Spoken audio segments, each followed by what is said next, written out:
성경 말씀 시편 130편 1절에서 8절까지입니다. 여호와여, 내가 깊은 곳에서 주께 부르짖었나이다. 주여, 내 소리를 들으시며 나의 부르짖는 소리에 귀를 기울이소서. 여호와여, 주께서 죄악을 지켜 보실진대 주여 누가 서리이까?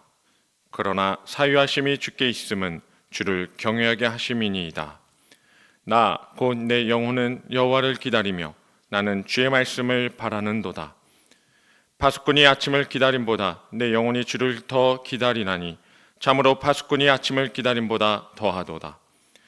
이스라엘아, 여호와를 바랄지어다. 여호와께서는 인자하심과 풍성한 속량이 있음이라. 그가 이스라엘을 그의 모든 죄악에서 속량하시리로다.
깊은 곳에서 부르짖음에 대해서 제목 삼고 말씀을 나누겠습니다.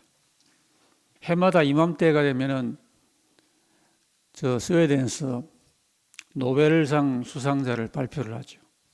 한국은 올해도 노벨 수상을 하지를 못했습니다. 아직까지도 한 명도 배출을 받지 못했습니다. 이웃 일본은 과학상을 원래 2관왕을 기록했죠. 한국은 응용은 잘합니다. 세계 제일의 반도체국입니다. 근데 그 만드는 것 이면에 심오한 원리를 잘 캐지 못합니다. 그런 우리 모습이 있는 것 같아요. 금년에 노벨 화학상 수상자 가운데 요르단 출신으로 미국서 연구 활동하던 그런 학자가 화학상을 수상을 했습니다. 온 요르단이 그리고 이후 중동국까지 노벨 화학상을 요르단이 수상했다고 아주 감격을 하고 있다고 합니다. 여러분 요르단 좋은 나라입니다만 인구가 우리나라의 5분의 1 정도고요. 1인당 GDP는 우리나라의 10분의 1 정도입니다. 그런 요르단이 화학상을 수상을 했다는 것은 우리를 참 돌아보게 하고 있습니다. 우리나라에도 화학계 연구를 하는 분들이 10만 명 이상이 된다고 하거든요. 좀 더 우리가 일상생활을 살면서도 삶이란 게 그런 것만은 아니고 생각도 경험도 깊은 경지가 있다는 것을 우리 국민들이 조금 더 생각하고 살았으면 얼마나 좋을까 그런 생각을 하는 것입니다.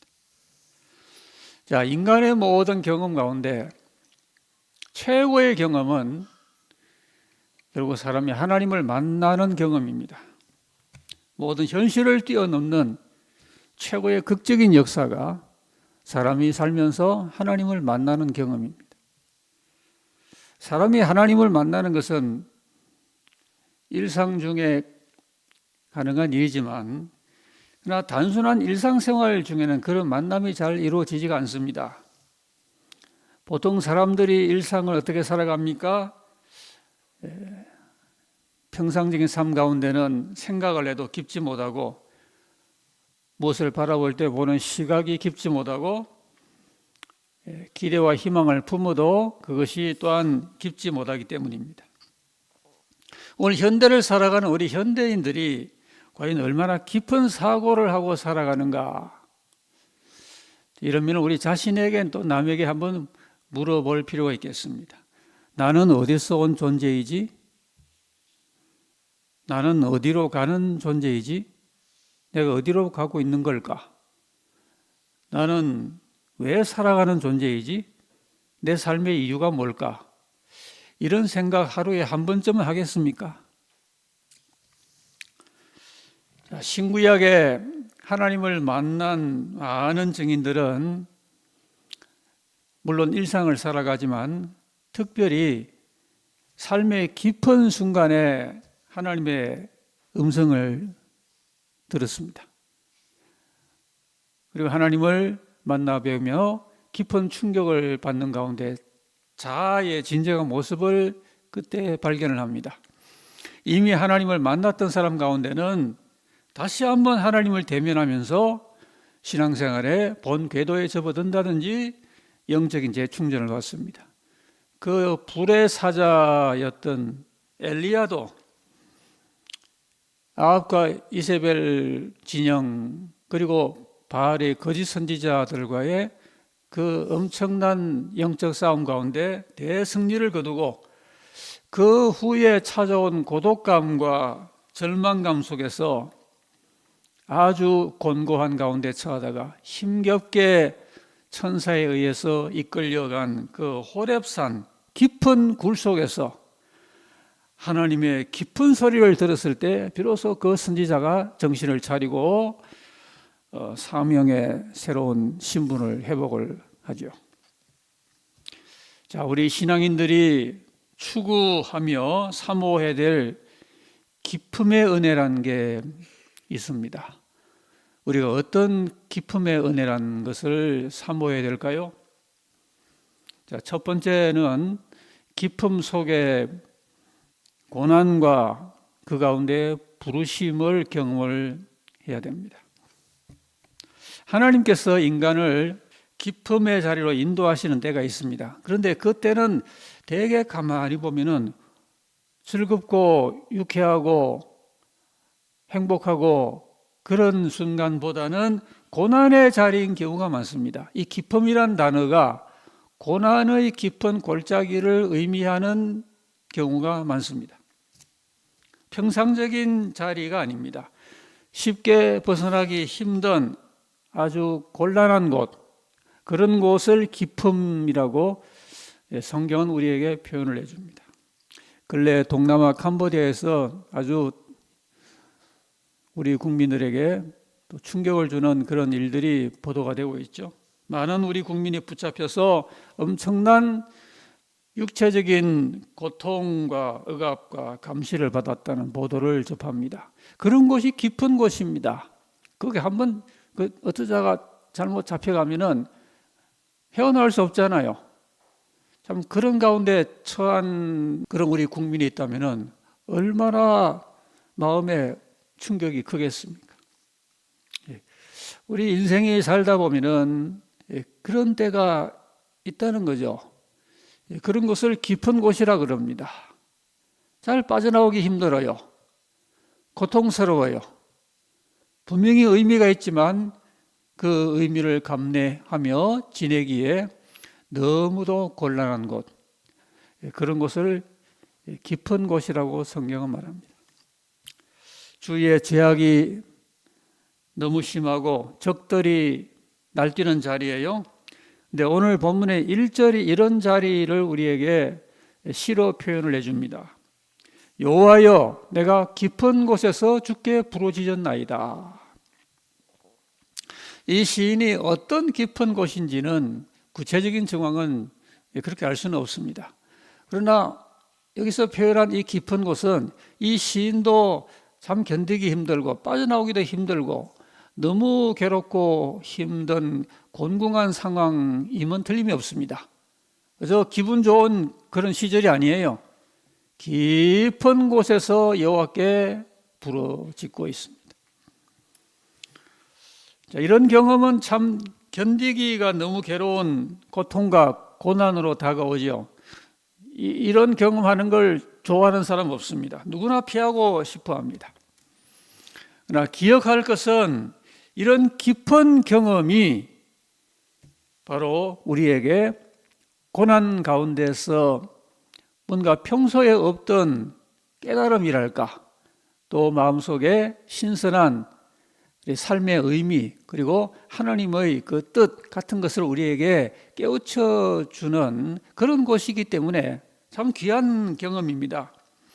그리고 이러한 이 고난은 대개 이 고난과 더불어 하나님의 부르심이 함께 옵니다.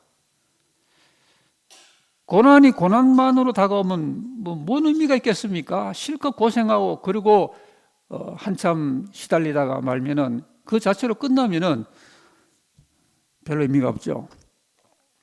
중요한 것은 그 고난 가운데 하나님의 부르심이란 게 있다는 말이에요. 하나님의 소명이 있어요. 고난 속에 나를 부르는 하나님의 인자한 음성이 있다는 말입니다. 이런 시간 아니면은 하나님의 부름을 잘 경험할 수가 없다는 것이죠. 그렇기 때문에 우리가 하나님께서 우리에게 고난이라는 깊은 가운데로 인도하실 때는 하나님의 특별한 부르심이 있나 보다, 우리가 이렇게 기대할 수가 있는 것이죠. 국내 한 여배우가 화려한 레드카펫을 걸으면서 많은 사람들의 부러움을 샀습니다. 20살 때 데뷔를 했고 모델로 각광을 받으면서 그동안 성공 가도를 달려온 그런 배우였습니다. 그런데 데뷔 후 10년 동안에 그를 놓아주지 않던 사슬이 있었습니다. 이건 남들이 모르죠. 자기만 그저 겪는 내적인 고민이죠. 화려한 그 무대의 조명이 꺼진 다음에 집으로 돌아와서 너무 마음이 공허합니다. 그 자기 공허함을 달래기 위하여 술과 담배에 빠져듭니다. 그러다가 상당히 중독이 됩니다. 습관화가 됩니다. 유명하면 유명해질수록 스트레스가 크고 고독감이 더해갑니다. 그럴수록 이분은 더 담배가 피우고 싶고 더 술이 마시고 싶은 중독증으로 더 나아갑니다. 안 그러면 잠을 잘 수가 없어요. 그런데 이런 고통 중에 너무 견디기 힘들어서 어떤 삶의 한계에 부닥쳤나라고 생각하는 그 순간에 그 매니저 되는 분이 교회를 다녔나 봐요. 전도를 했어요. 오늘 함께 교회를 가지 않겠느냐. 그저 시간이 났기 때문에 그날따라 교회를 왔답니다. 여러분, 우리가 다른 사람을 향해 이런 전도의 한마디를 이렇게 자주 좀 건네는 게 필요합니다. 그러다가 하나님께서 역사하시면은 교회로 올 수가 있는 거죠. 우리가 내가 할 전도의 의무를 다 하면서 또 하나님께서 역사하실 기대를 해야 되겠죠. 우리는 우리가 해야 될 전도의 의무가 있는 거죠. 근데 여하튼 교회 와서 예배 참여하는데 목사님의 설교를 들어도 설교가 한마디도 귀에 안 들어옵니다. 뭐 들어오겠습니까? 한국말로 설교해도 거듭난 심령이 되지 않으면 한국말 설교가 이해가 안 됩니다. 참 묘하죠? 설교란 게 그런 겁니다. 영어로 하는 것도 아니고 불란스 말로 하는 것도 아닌데도 한국말 설교가 해석도 안 되고 그렇게 마음속에 다가오지 않는 거죠.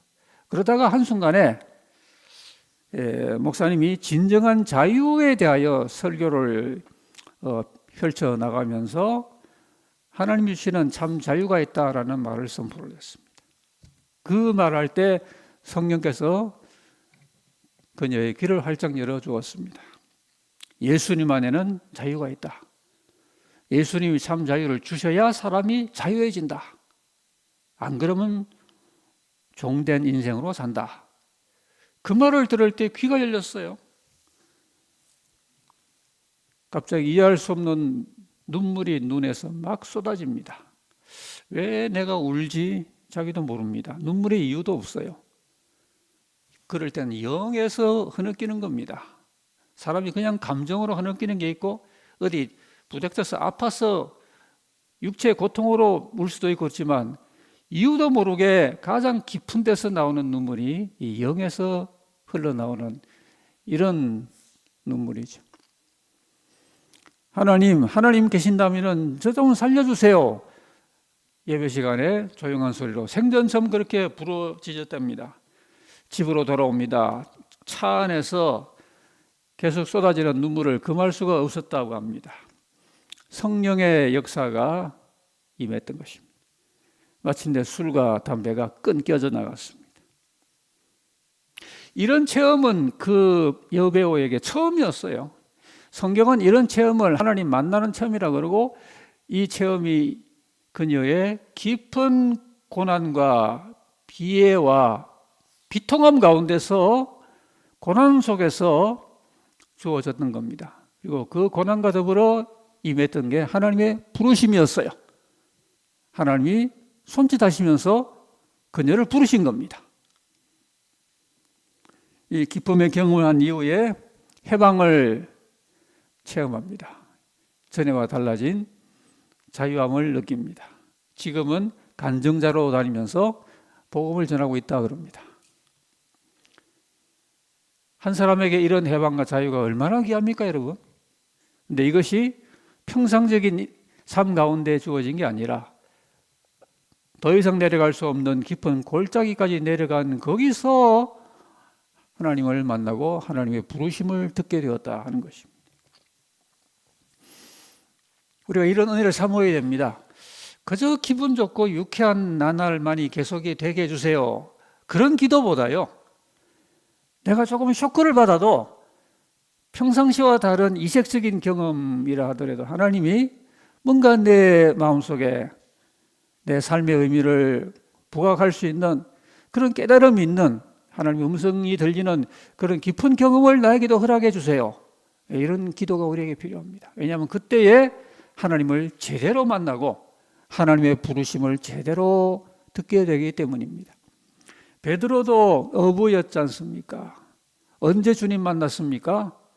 베드로가 갈릴리 바다에서 어부로 노련한 기술을 발휘해서 한 번 나가면은 그 배를 가득 채울 만큼 고기를 잡고 이럴 때 하나님을 만나지 않았어요. 베드로가 주님을 만났던 때는 우리가 아는 누가복음의 기사처럼 그날따라 한 마리도 못 낚았을 때, 그 실패의 날, 바로 그 경험 직후에 예수님을 만났어요. 그러니까 평소보다 내가 마음이 괴롭다, 힘들다, 그때는 주님이 가까이 계신 때인 줄로 우리가 알아야 되는 것입니다. 깊은 고난과 실패의 밤 이후에 깊은 바다에서 그가 예수님을 만났습니다. 여러분, 고난은 분명 괴롭고 힘들지만 동시에 기쁨의 경험을 갖다 주는 겁니다. 사람에게. 또 신자들에게는 그것이 하나님의 부르심의 경험이기도 한 영광스러운 경험입니다. 기쁨 속에 하나님께서 그것이 고난의 자리이지만 그 고난의 자리와 더불어 하나님의 부르심이 있다는 것을 우리가 먼저 생각을 합니다. 두 번째로 기쁨 속에 있는 은혜가 있습니다. 이것은 하나님의 이런 기쁨의 세계를 경험한 사람에게 내가 해야 될 책임 있는 자아의 응답입니다. 자, 하나님께서 그 시간에 나를 찾아오셨는데 나는 가만히 있으면 되겠습니까? 여러분, 신앙이란 것은 그 형통한 신학이 되기 위해서는 하나님도 역사하고 나도 응답하고 이렇게 되어야 하나님과 내가 오고 가고 주고받고 이런 게 있어야 그 신앙이 복을 받는 것입니다. 우리는 늘 기도할 때 하나님 주세요, 주세요 그러면서 내가 해야 될, 내가 나아가야 될 그 선까지는 내가 가야 되는데 그 가야 될 선까지도 내가 가지 아니하고 그저 하나님 해주세요 그러지 않나요? 우리가 이 시간에 하나님 앞에 한 사람의 인간으로 해야 될 중요한 자아의 응답은 회개하는 것입니다. 신구약에 걸쳐 아주 비중 있게 나오는 공통적인 중요한 의미의 단어가 주어지는 것이 회개입니다. 오늘 이 시인은 죄의 실체 앞에 마주치고 있습니다. 우리가 죄라고 그러면 객관적인 죄가 있고 주관적인 죄가 있습니다. 오늘 이 시인은 객관적인 죄를 말하고 있는 것이 아닙니다. 온 세상에 죄가 왜 이리 많습니까? 뉴스에 나온 아무개를 보니까 참 죄가 많은 사람이군요. 이렇게 남 이야기를 하고 있는 게 아니라 참 하기 쉽죠. 남이 죄 많이 지었다는 그런 이야기는 모이면 2명, 3명 모여서 그 사람 어떻게 그렇게 죄를 지을 수 있어라고 남말하기는 쉽지만 바로 내가 죄가 많다는 고백은 참 하기 힘들어요. 그러니까 이게 되어야 그래야 하나님 앞으로 다가서게 됩니다. 오늘 3절 말씀에 여호와여 주께서 죄악을 감찰하실진데 누가 서리이까? 이 말은 이제 그 하나님 앞에 내가 죄가 많다는 고백입니다. 내가 죄가 많기 때문에 하나님이 죄를 다 갚으시면은 누가 하나님 앞에 서겠습니까? 바로 저도 마찬가지입니다. 저도 죄가 많습니다. 이 이야기입니다. 이거 우리가 할 줄 알아야 하나님과 우리 사이에 진도가 나갑니다. 이사야가 예언 활동을 하는데 그러기 전에 성전에서 소명을 받죠. 근데 평소에 깊이 생각하지 않던 자기 죄성이 깊이 자기를 찌릅니다. 특히 자기 입으로 그동안에 많은 좋지 못한 말도 하고 부정한 소리도 했는데 그 자기가 해왔던 어느 생활이 기억이 납니다. 그래서 전능하신 하나님을 성전에서 뵈니까 그때 자기 입술이 얼마나 부정했다는 걸 번개처럼 자기의 내리를 스치면서 하나님 앞에 죄성을 고백지 않을 수 없게 되었습니다. 나는 입술이 부정한 자로서 하나님을 뵀습니다. 오히려 이 하나님을 죄인된 내가 뵌 게 얼마나 이 화인지요. 이런 고백을 하죠. 베드로도 그 바닷가에서 주님의 인도를 따라 물고기를 가득 그물이 찢어질 정도로 낚고 난 다음에 보통 사람 같으면은 야 예수님 고맙습니다. 한 마리도 못 낚았는데 주님이 지시한데 그물을 던져보니까 그물이 찢어지게 고기 낚이네요. 이게 웬 횡재입니까? 이렇게 말을 아마 했을지 몰라도 베드로는 역시 참 사도가 될 인물은 달랐습니다. 이게 문제가 아니구나. 자기 죄성을 번개처럼 깨닫습니다. 무릎을 꿇습니다. 예수님 나를 떠나세요. 나 죄인입니다. 이런 고백을 합니다. 큰 현실적인 복을 받고 그 앞에서 덩실덩실 춤을 안 추고 예수님 나 죄인입니다. 나 떠나세요. 나는 예수님과 이 한 자리 있을 자격도 없는 비참한 인간입니다. 이런 고백을 한다는 것은 역시 베드로가 참 베드로다운 모습이었죠. 요나는 사상 유례 없는 인간 체험을 하죠. 큰 물고기 뱃속이라는 그런 깊은 곳을 들어갑니다. 인류 역사에 큰 물고기 뱃속에서 그렇게 오랜 시간 동안에 살아본 사람은 요나밖에 없습니다. 참 우리가 너무 충격적인 삶을 경험하면요, 아이고 하나님 이 80억 인간들 가운데 이런 경험하는 사람 나밖에 없죠. 나만 이런 고생하는 거죠라고 그런 생각하지만 다 여러분 하나님 앞에 은혜 받는 사람들은 이렇게 이런 기쁨의 경험을 하는 겁니다. 주께서 나를 기품 속 바다 가운데 던지셨고 기품이 나를 에워쌌나이다. 요나서 2장이 이렇게 말합니다. 이전에 육지에서 하나님의 선지자답지 않게 변변하게 회개 한번 못했던 요나가 그 깊은 물고기 뱃속에서 하나님께 돌아오는 참 회개를 경험을 했다는 사실입니다. 그곳이 요나가 회개할 최적의 장소였어요. 회개도 여러분 이런 데서 이루어지는 겁니다. 하나님이 그런 상황으로 몰고 가시고 하나님이 그런 마음을 주시고 그렇게 토할 입술에 고백을 주실 때, 그렇게 정신을 차리게 만드실 때, 그런 환경이 우리를 우겨싸게 될 때, 그때 하나님의 은혜 가운데 비로소 회개가 툭 터져 나오게 되는 것입니다. 그래서 쉽게 회개되는 게 아니죠. 회개는 하나님의 은혜입니다. 오늘 본문 4절 말씀 보니 하나님의 사유하심을 말하고 있죠. 사유하심이 주께 있습니다 라고 말하는 겁니다. 하나님의 은혜 가운데 깊은 회개를 올리는 사람마다 하나님 앞에 용서를 받습니다. 우리가 하나님 앞에 제대로 회개를 할 필요가 있겠습니다. 회개는 하나님께서 우리에게 영생을 주시는 선물이기 때문에, 그래서 고넬료가 믿을 때 이런 말을 사도행전에 기록하죠. 그들이 이 말을 듣고 잠잠하여 하나님께 영광을 돌리기를 하나님께서 이방인에게 생명 얻는 회개를 주셨다 그랬습니다. 자, 이방인이 누굽니까? 고넬료를 말하거든요. 이 고넬료가 은혜 받고 성령 받고 하는 거 보니까 너무 충격적이었어요. 그래서 아니 이런 고넬료 같은 그런 이방인도 은혜 받네, 성령 받네, 그러면서 깨달은 말로 하는 말입니다. 하나님께서 이방인에게도 생명 얻는 회개를 주셨다. 여러분 회개는 생명 얻는 겁니다. 하나님 앞에 회개할 때 생명을 얻고요, 회개가 없으면 생명을 얻지 못하는 거예요. 우리가 정말 처음 예수 믿을 때 회개 제대로 하는 법을 잘 알고 세례받을 그 순간부터 하나님께 제대로 회개해야 되고, 그리고 그 정신 잊지 말고 우리 평생 살면서도 조그만 죄를 지었을 때 생각나면 바로 회개하고 이 회개가 좀 어떤 의미의 습관화가 되어야, 그래야 우리가 늘 하나님을 뵐 수 있는 그런 영성의 소유자가 됩니다.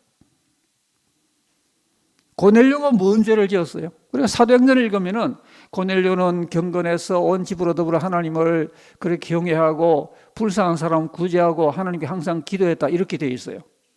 고넬료가 하나님 만나기 전인데, 이렇게 경건한 이런 생활을 하는 것 같은 고넬료가 사도행전을 보면은 뭐 죄를 지은 기록도 없어요.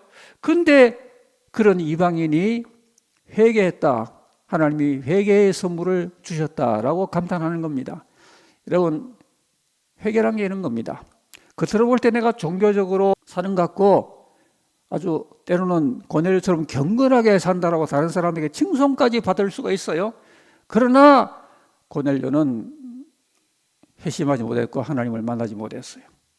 그때 하나님께서 베드로를 통하여 복음을 들려줄 그때 복음 안에서 고넬료와 그 가족이 예수님을 만난 것입니다. 진정으로 회개한 것입니다. 우리가 하나님의 복음 진리 앞에 직면하게 될 때 그때 그 하나님 앞에 내 삶과 마음을 진정으로 돌이킬 때 그때 회개가 이루어지는 것입니다. 그 회개를 통해서 우리가 하나님을 만나게 되고 하나님 앞에 예비된 영생의 선물로 받게 되고 우리 삶이 하나님을 제대로 모신 인생으로 힘차게 출발할 수가 있게 되는 것입니다.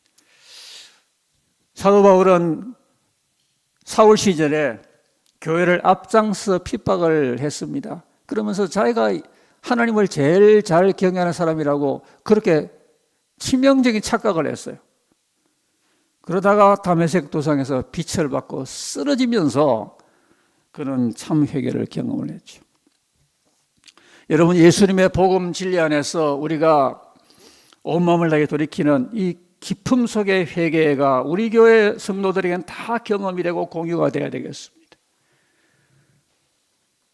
그 하나님께 내가 복음을 듣고 그 복음을 온 마음으로 받아들이고 예수님이 내 죄 때문에 돌아가신 분인 것을 내 전인격적으로 믿고 영접하면서 하나님께 마음을 돌이키는 이런 기품 속의 회심이 우리 남은 삶을 제대로 하나님 모시고 살 수 있게 만드는 기초가 되는 것입니다. 두 번째 이런 기품 속에 있는 은혜는 깊은 회개였습니다. 그리고는 이제 깊은 영성에 회복된 삶을 이어가야 됩니다. 깊은 곳에서 하나님을 만난 사람은 영성과 신앙의 고백이 따라가야 되겠죠. 그래서 이런 깊은 은혜를 경험한 이후에 모든 삶과 신앙과 경건과 영성이 기품 속에 이루어지게 됩니다. 그래서 우리가 한번 우리 믿음의 그 레벨을 기품의 경지 속에서 그렇게 이어가는 어떤 계기를 마련해야 되겠습니다.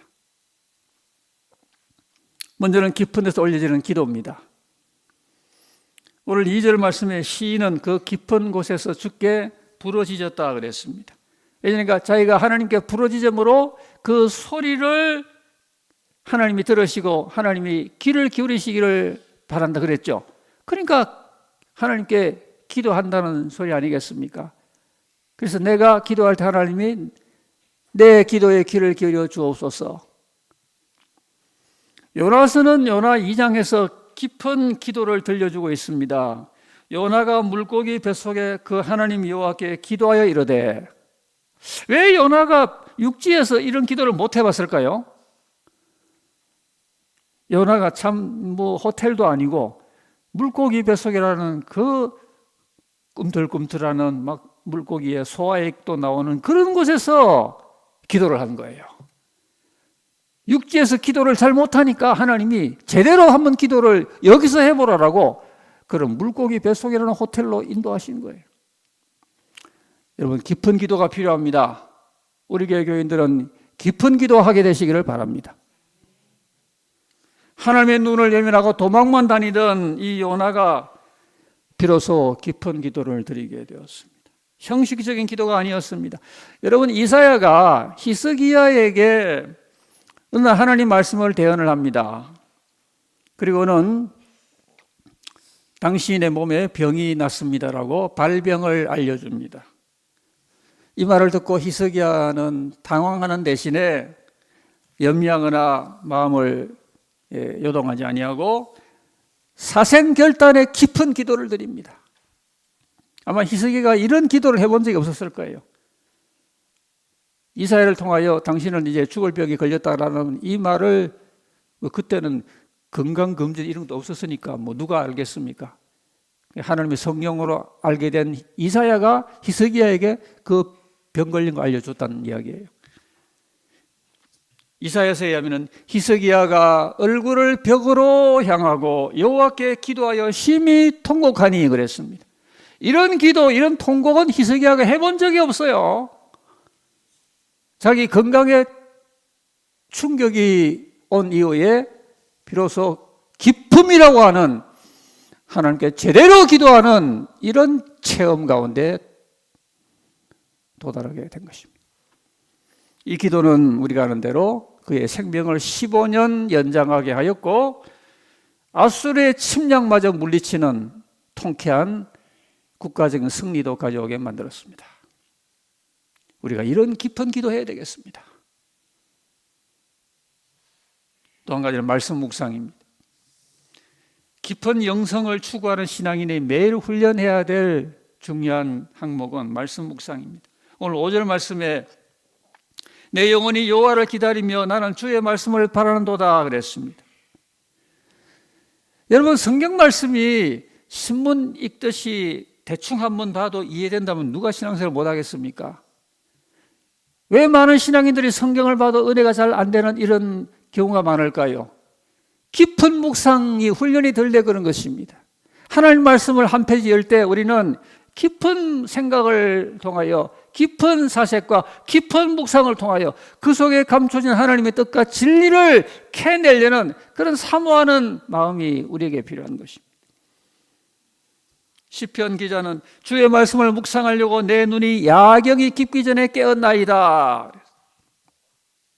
잠언 2장에도 내가 만일 내 말을 받으며 내 계명을 간직하며 은을 구하는 같이 구하며 감추어진 보배를 찾는 같이 찾으면 여호와 경외하기를 깨달으리라 그랬습니다. 여러분, 성경을 깊이 묵상하며 읽어도 깊이 읽으시고 깊은 성경 말씀 생활 가운데 하나님을 만나셔야 되겠습니다. 하나님 말씀이 깊이 있게 주야로 묵상하던 다윗은 큰 복을 받았고요, 전쟁 중에도 하나님 말씀을 주야로 묵상하고 자로로 치우치지 아니하고 그 가운데 기록한 걸 다 지켜 행하던 여호수아는 가나안 정복 전쟁을 승리로 이끌었던 것입니다. 요한복음 8장에 너희가 만일 내 말에 거하면 참 내 제자가 되고 진리를 알지니 그랬습니다. 말씀 안에 깊이 거하는 일상생활을 해보십시다. 그러면 주님의 제자가 됩니다. 진리를 압니다. 성경 말은 또 한 가지의 기쁨의 우리 경건은 타인 용서입니다. 용서를 해도 중심으로 용서하는 겁니다. 여러분, 이런 용서 모든 사람에게 얼마나 해오셨습니까? 마태 18장 35절에 너희가 각 마음으로부터 형제를 용서하지 않으면 하나님 아버지도 너희에게 이와 같이 하시리라 그랬습니다. 옛날 번역은 각각 중심으로 형제를 용서하지 않으면 너희 천부께서도 너희에게 이와 같이 하신다고 그랬습니다. 아, 그래 알았어, 용서해 줄게. 그럼 됐어? 됐잖아. 이런 거 아니고요, 마음에서부터 완전 용서를 해야 되는 겁니다. 너희가 이렇게 형제에게 이렇게 용서 안 하면 하나님도 너희 용서 안 한다, 이 말은 천당 못 간다는 이야기입니다. 잘 기억하십시오. 주기도문의 정신 아닙니까? 하나님이 내 죄만 용서하면 끝납니까? 하나님이 내 죄를 용서함 같이 나도 남의 죄를 용서함 같이 그렇게 내 죄를 용서해 주세요 라고 하는 게 주기도문의 순서 아닙니까? 용서도 깊이 용서해야 되는 거예요. 마지막은 의지적인 깊은 순종 생활이 필요합니다. 여러분, 순종도 깊이가 있어야 순종이 되는 거예요. 아니, 베드로 보고 깊은데 그물 던지라 그랬는데 이해가 안 되는 거예요. 아니, 갈릴리 바다에서 내가 잔뼈가 굵었는데 저기는 안 되는데 왜 저리 가서 그물 내려 하냐고 따지면은 순종 못 하는 거예요. 여러분, 신앙생활은 따지면은 못 합니다. 지키기 어려워도 이해 안 돼도 그렇게 순종하는 거예요. 아브라함이 깊은 순종이 안 됐다 그러면 독자 이삭을 바쳤겠습니까? 모든 순종에서 복받은 사람은 깊은 의지적인 순종을 할 줄 아는 사람이었습니다. 이런 순종자가 다 되시기를 주님 이름으로 축복합니다.